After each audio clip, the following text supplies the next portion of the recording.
The lights were bright, the cameras rolling, and the audience settled into a hush as the moderator opened the floor for questions. Jasmine Crockett sat poised, her hands folded calmly, ready to speak on justice and representation. Yet before a single word could leave her lips, Keanu Reeves leaned forward, his voice cutting sharply across the stage. He didn't wait for permission. He didn't soften his tone. He interrupted her mid-breath, questioning her credibility, her experience, and why she should speak on matters that he claimed were being exaggerated for attention. The audience gasped, not because of the words alone, but because it was him. The actor beloved for his humility, now throwing a challenge on national television. Crockett blinked once, steady and unshaken, but the tension broke across the room like shattering glass. Phones lifted instantly. Reporters glanced at one another, sensing a moment that would ignite headlines within minutes. Keanu didn't stop there. He pressed harder, suggesting that the issues she fought for were divisive, that people were tired of hearing about injustice. His tone was calm but carried a sharp edge, like a blade wrapped in silk. Crockett sat still, eyes fixed on him, her silence louder than any rebuttal. The moderator tried to regain control, but the damage was done.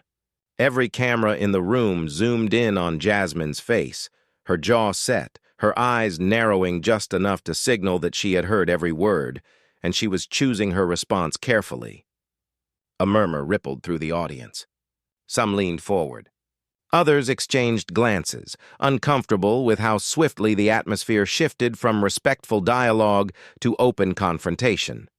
Outside the venue, news alerts began flashing across screens. Social media feeds lit up with posts. Did Keanu really say that?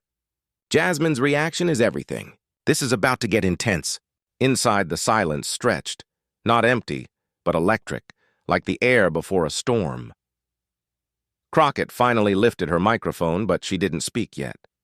She looked at him, not with anger, but with the kind of calm that only comes from someone who has endured worse and survived. The room held its breath, waiting. No one could predict what would come out of her mouth next, but everyone knew it wouldn't be ordinary. The moment didn't begin with the interruption.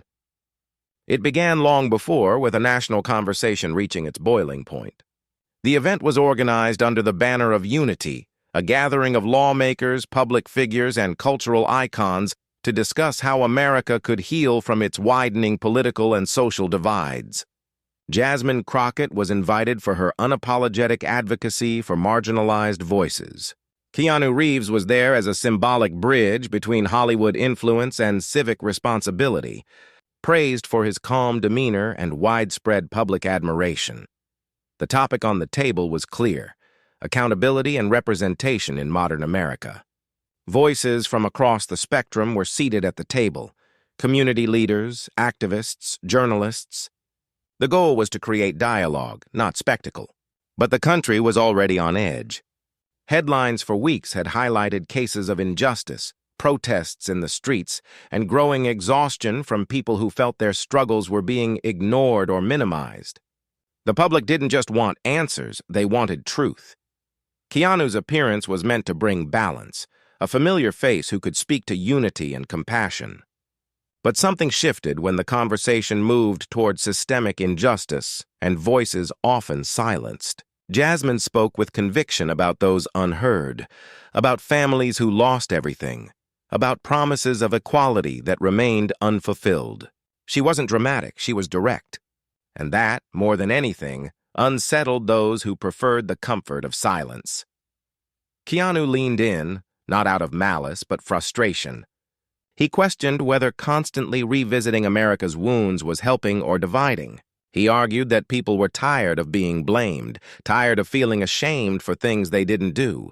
It was a sentiment shared by many watching from home, people who saw themselves as bystanders to conflict, not contributors to it.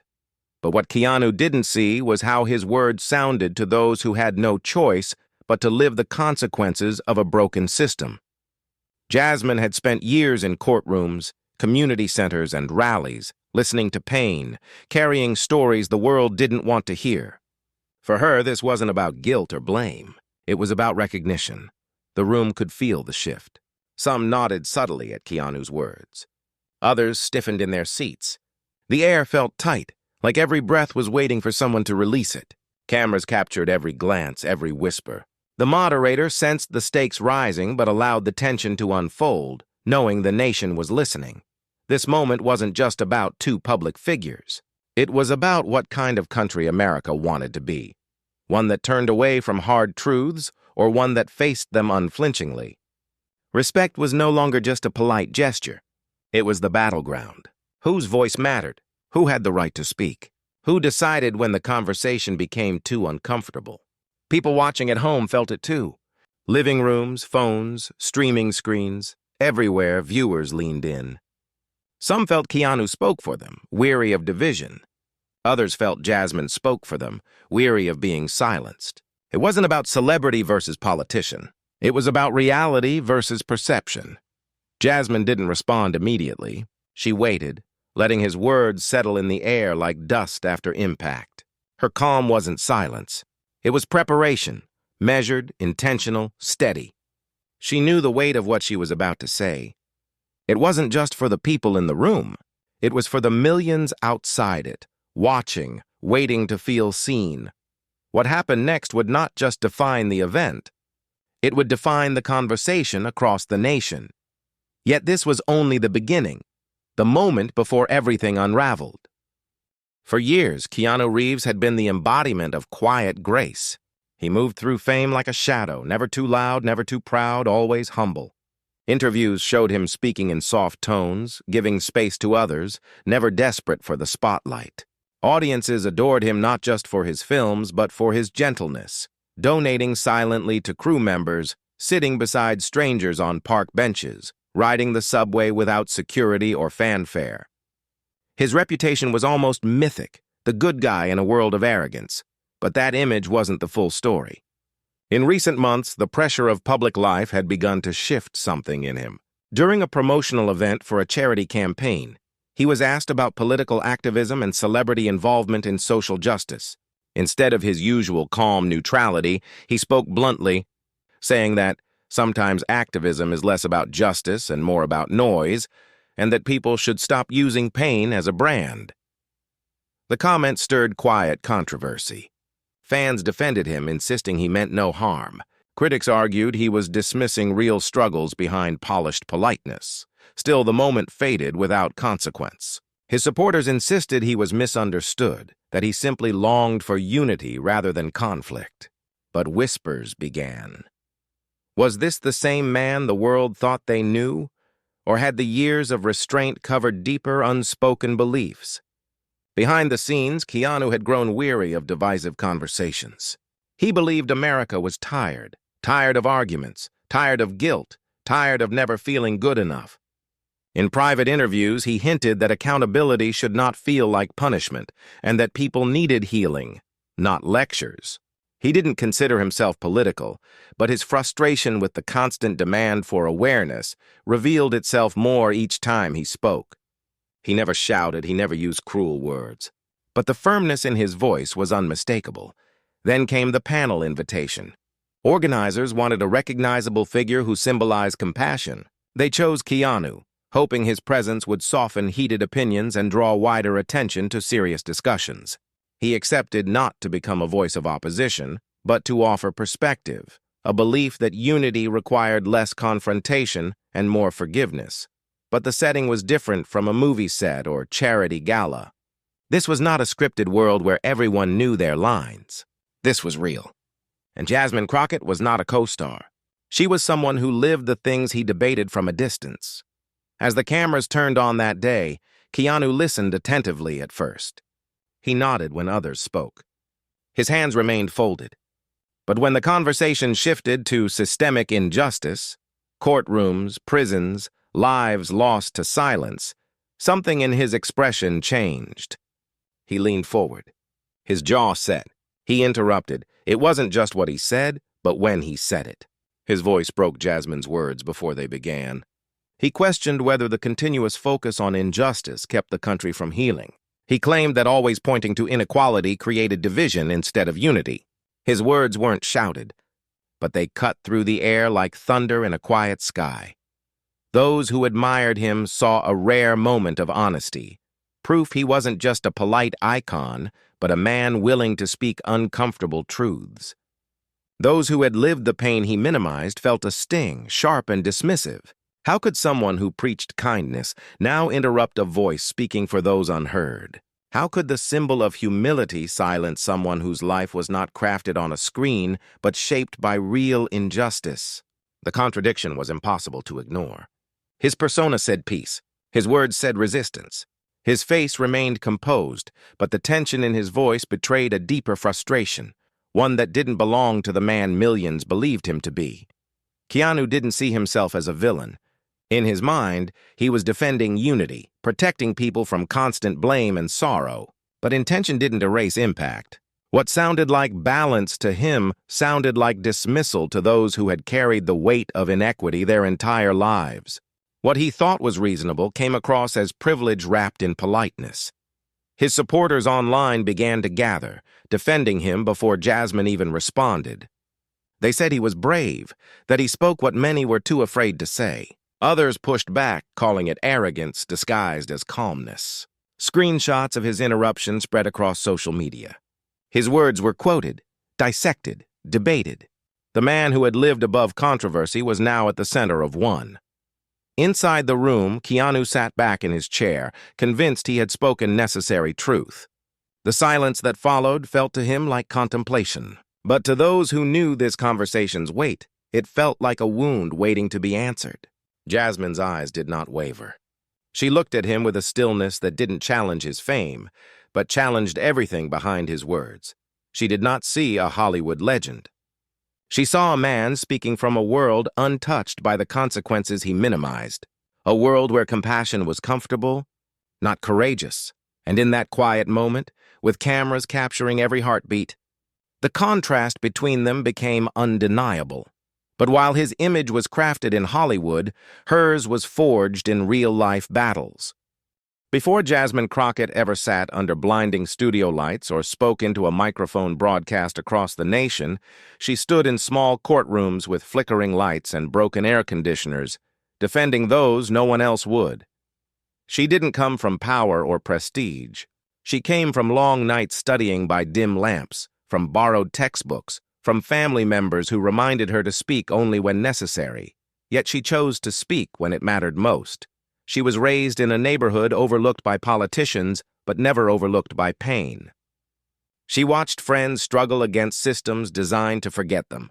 She watched neighbors work twice as hard for half as much. Her parents taught her that dignity wasn't what you were given. It was what you fought to keep. That lesson became her compass. In college, she didn't join politics to be seen. She joined because she was tired of witnessing injustice without resistance. She organized legal aid workshops, fought against wrongful evictions, and listened, truly listened, to people whose names never made the news but whose stories deserved the world's attention. By the time she entered law school, she was already known for defending voices others ignored. Her rise wasn't glamorous. While others interned at prestigious firms, she worked in overcrowded public defense offices. She visited prisons where people sat behind cold bars for crimes they didn't commit, or sentences far too harsh for their mistakes. She was the one who answered late-night calls from mothers whose children had been taken away after traffic stops gone wrong. She didn't just learn the law. She learned its failures. Every courtroom taught her something, not just about justice, but about patience. She learned that silence could be powerful when used wisely. She learned that anger could burn bridges if not controlled. And she learned that the truth, when spoken calmly and without fear, could cut deeper than any shouted argument. Her journey into public office was never about ambition. It was about responsibility. Community leaders urged her to run, saying their pain needed a seat at the table. She resisted at first.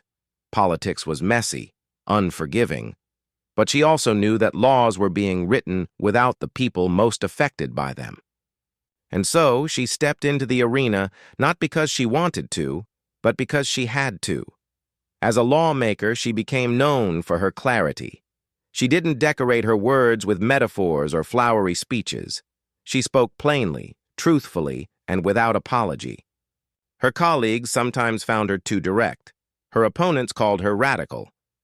But the people she represented knew her words came from lived experience, not political calculation. There were moments that tested her resolve. Threatening messages filled her email. Commentators mocked her passion, calling it theatrics. She was told to soften her tone, to be more polite, to avoid making people uncomfortable. But she refused to shrink herself for the sake of their comfort. She knew that truth did not need permission to exist. Still, she never let her voice turn into bitterness. She believed in dignity, even when facing disrespect. She believed in dialogue, even when others tried to silence her. She believed that being loud wasn't the same as being heard, that true power was speaking with purpose, not volume. And that belief became her armor. Her resilience did not come from fame or fortune. It came from standing beside grieving mothers, from reading names of the forgotten into legislative records so they would never be erased, from watching young activists march in the rain, holding signs with trembling hands but unbroken spirits. She didn't just talk about justice. She carried it. By the time she sat beside Keanu Reeves at that event, she had already fought battles that never made headlines. She had walked through storms that no camera had captured. Her voice wasn't shaped by scripts. It was shaped by survival, service, and sacrifice. That's what made her different. So when Keanu interrupted her, it wasn't the first time someone tried to silence her. It was just the first time millions were watching. She didn't flinch because she had faced worse. Judges who dismissed her, lawmakers who rolled their eyes when she spoke of inequality, commentators who reduced her to sound bites. But she didn't respond with anger because she wasn't there to win an argument. She was there to defend truth. She understood that every person watching, especially those who had been dismissed like she had, needed to see strength without cruelty, courage without chaos. They needed to see someone who could stand in the storm and not lose herself. That is why, in that tense moment, she stayed silent just long enough to make the world lean in. She wasn't gathering words out of fear. She was choosing them with purpose. Her calm wasn't weakness. It was discipline. And behind that stillness stood every story she carried, every injustice she had witnessed, every person who had ever been told to wait their turn and stay quiet. Her voice didn't belong to her alone. It belonged to the people who trusted her to speak when they could not. So when she finally lifted the microphone, she wasn't just responding to an interruption, she was answering a history of being unheard. And that's exactly why her response shattered the room. The air in the chamber thickened with tension. Cameras zoomed in. Every breath, every stare, every pause now felt like a countdown. Keanu Reeves leaned forward, calm but relentless, questioning whether Jasmine Crockett's beliefs matched the real world. He spoke of crime, rising distrust, and personal responsibility, suggesting that her ideas were noble in words but weak in practice. Some in the audience nodded.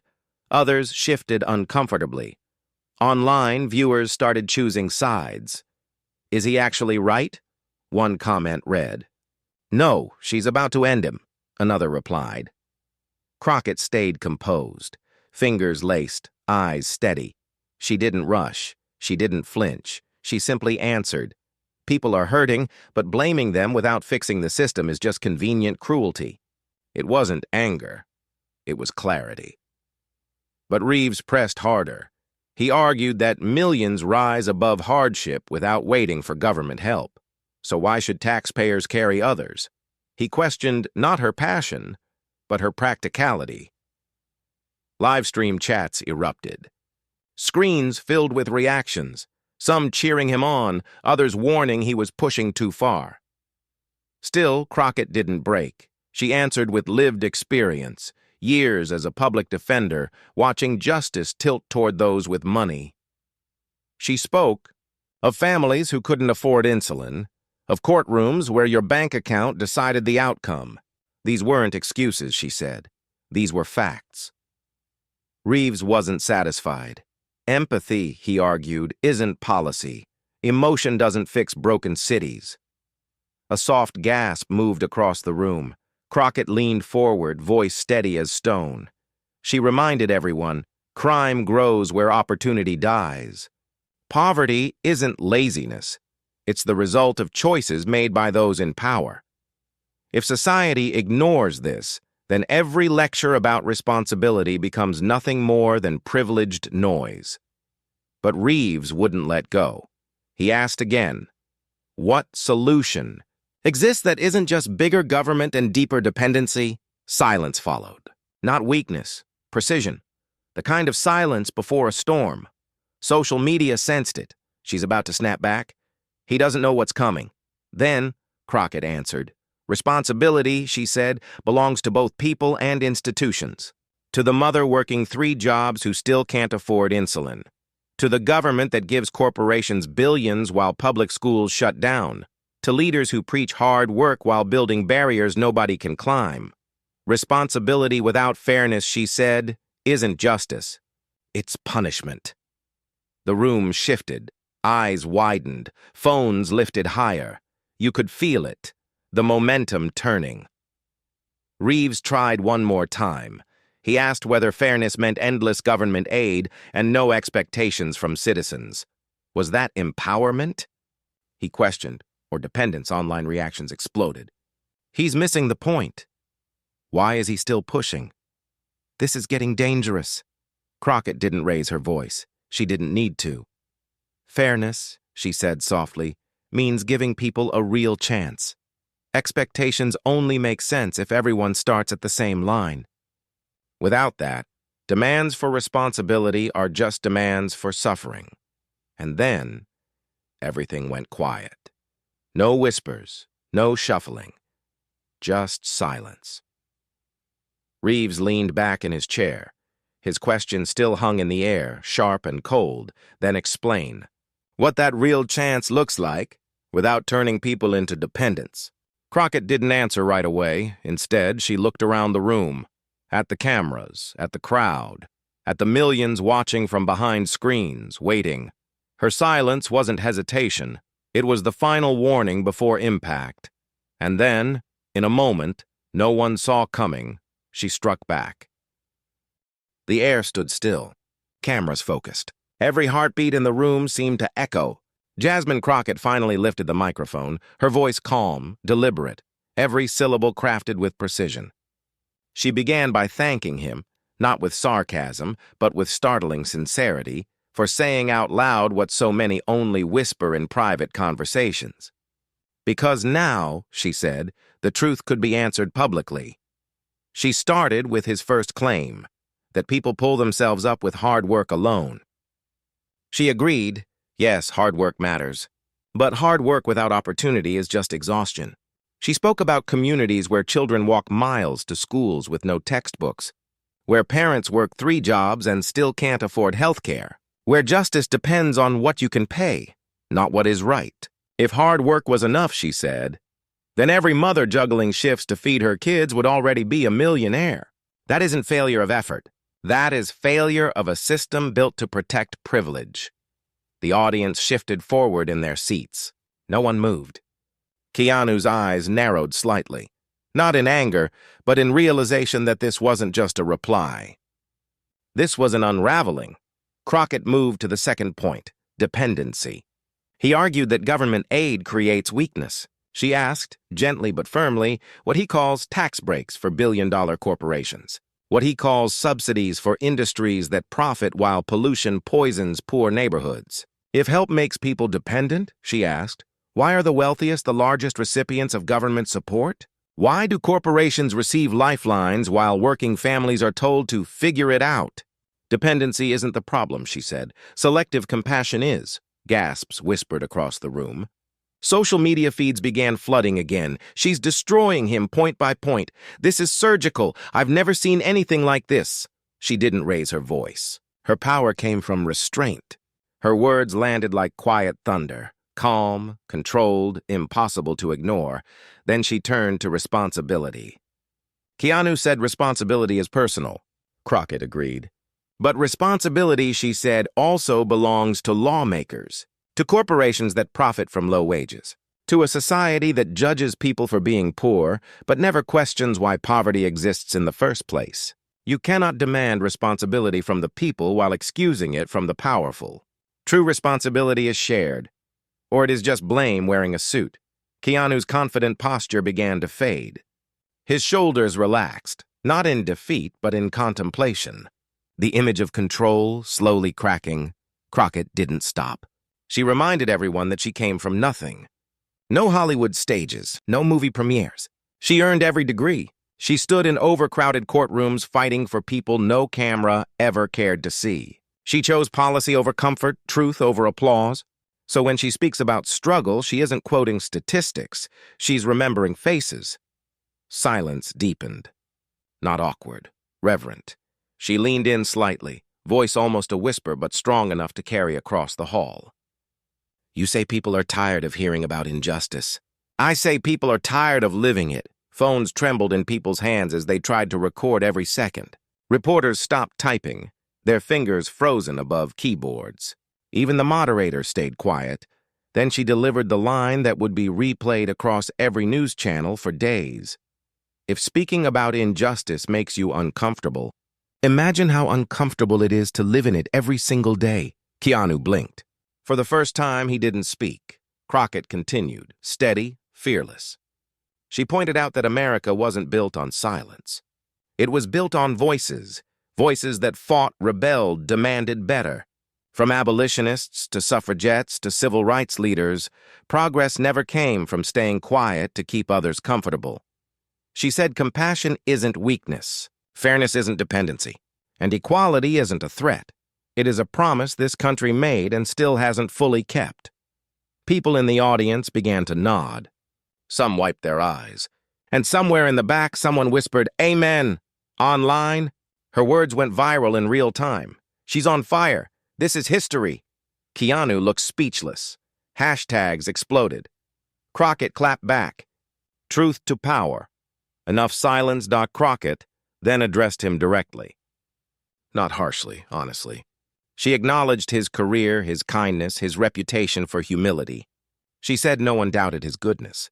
But goodness, she said, isn't just how you treat people on movie sets. It's how you treat people without cameras watching. It's using your platform not to silence someone fighting for justice, but to amplify them. Her voice softened. You asked for responsibility. I'm asking for humanity. A hush fell over the room so thick it felt like everyone had stopped breathing. She closed with a final blow, not loud, not cruel, just truth. If you believe this country is great, then believe it can be better. And if you believe people should help themselves, then fight to remove the chains that hold them down. She placed the microphone back on the table. For a moment, nothing happened. No applause, no rebuttal, just silence, heavy, charged, unforgettable. Then someone in the far corner stood and clapped. Slowly, others followed. Not thunderous, respectful, deliberate, like a rising tide. Keanu looked down for a moment, then looked back up at her with something between admiration and defeat. Cameras flashed. News anchors scrambled for words. Social media exploded in disbelief because the interruption that started as a challenge ended as a lesson, and everyone watching knew they had witnessed more than a debate. They had witnessed a turning point, but the impact didn't end there. The silence that followed her words didn't last long. Within minutes, the internet erupted. Clips of Jasmine Crockett's response spread across platforms like wildfire. On Twitter, TikTok, Instagram, every scroll revealed another angle, another caption, another reaction.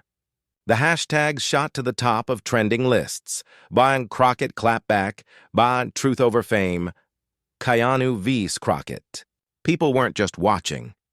They were feeling it. Creators uploaded slowed-down edits with dramatic music playing under her final lines. Meme pages turned Keanu's stunned expression into viral templates. One showed him holding a microphone with the caption, "When you interrupt a lawyer who trained for this her whole life." Another read, "She didn't raise her voice. She raised the standard." But it wasn't all humor. Influential activists, journalists, and political figures began weighing in. Some praised Crockett for speaking truth to power, for standing firm in a room where silence is often expected. Others defended Keanu, saying he didn't deserve the backlash, that he was only expressing his opinion, that the internet was overreacting. Celebrities joined the storm. A-list actors retweeted the clip with comments like, "This is how you handle disrespect," and "Say it louder for the ones in the back." Musicians posted lyrics inspired by her words. Athletes shared her speech with fist emojis. Even retired politicians publicly applauded the way she balanced grace with strength, yet not everyone agreed. Conservative commentators accused her of grandstanding.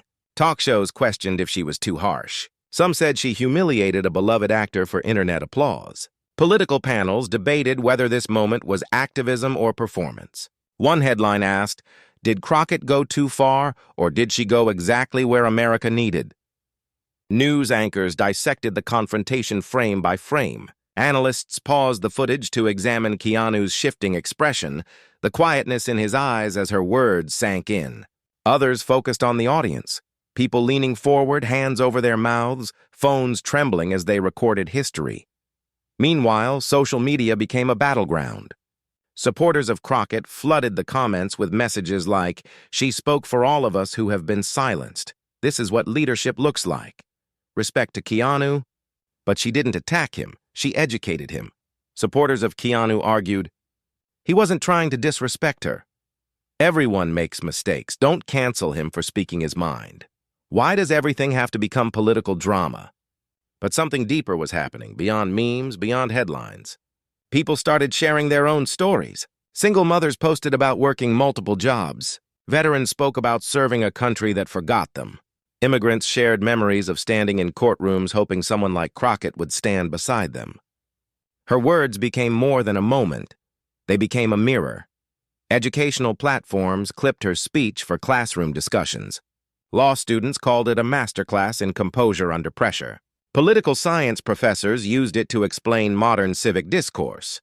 Teenagers posted reaction videos with tears in their eyes saying, "This is why we need more leaders like her." Even in Hollywood, whispers began. Producers debated whether this would affect Keanu's projects. Some said this was just a viral moment, nothing more. Others wondered if it signaled a cultural shift, where even the most beloved figures could be held accountable if they stepped into political territory without understanding its depth. Keanu himself stayed quiet. No tweets, no statements, no interviews. That silence became part of the conversation. Some saw it as humility. Others saw it as retreat, but Crockett didn't gloat. She didn't post celebratory messages or victory selfies. Instead, her team released a simple statement. This moment was never about a person. It was about principles. Those words were shared almost as widely as the confrontation itself. Across the country, people gathered in group chats, living rooms, classrooms, barbershops, sidewalks discussing what they had seen. For some, it was entertainment. For others, it was validation. For many, it was a wake-up call. Because in that room, when she spoke, something shifted. And outside that room, the ripple became a wave of conversation, of reflection, of accountability. What happened between two people had become a national moment, and what it meant for America was even bigger.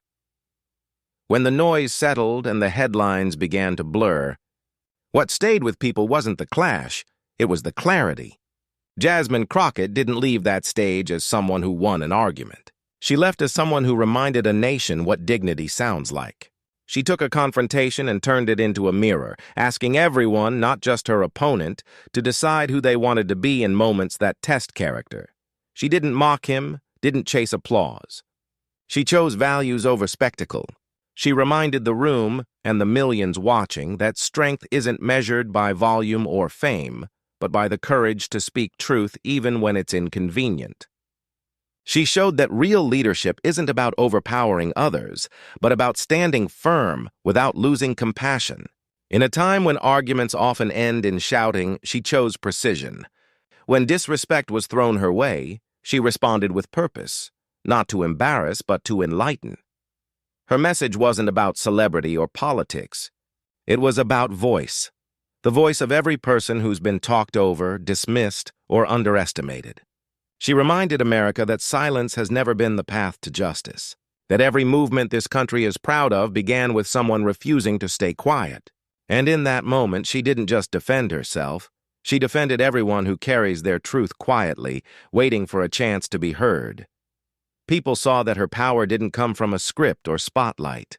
It came from lived experience, from years of fighting battles that rarely make headlines. She didn't speak to win applause. She spoke because she had lived the consequences of silence. And that is why her words carried more weight than any celebrity reputation ever could. Even those who disagreed with her began to reflect. Because it wasn't about who was right, it was about what was real. It was about empathy versus ego, responsibility versus convenience, substance versus status. Keanu Reeves walked into that conversation with fame. Jasmine Crockett walked in with truth. And when the moment passed, it was truth that stayed standing. Her response became more than a viral moment. Teachers played it in classrooms. Parents shared it with their kids. Community leaders repeated her lines in town halls and churches, not because she was perfect, but because she was principled. She showed that you can defend yourself without degrading someone else, that you can confront injustice without losing grace, that you can hold power accountable without becoming cruel. In a world that often celebrates outrage, she chose integrity. In a culture that rewards noise, she chose meaning, and that choice echoed across the country louder than any insult ever could. She closed the divide between policy and people, between argument and advocacy. She didn't ask for sympathy, she asked for awareness. She didn't demand agreement, she demanded honesty. She reminded everyone that progress isn't born from comfort, it's born from courage. And whether people stood with her or against her, they couldn't deny what they felt when she spoke. Respect.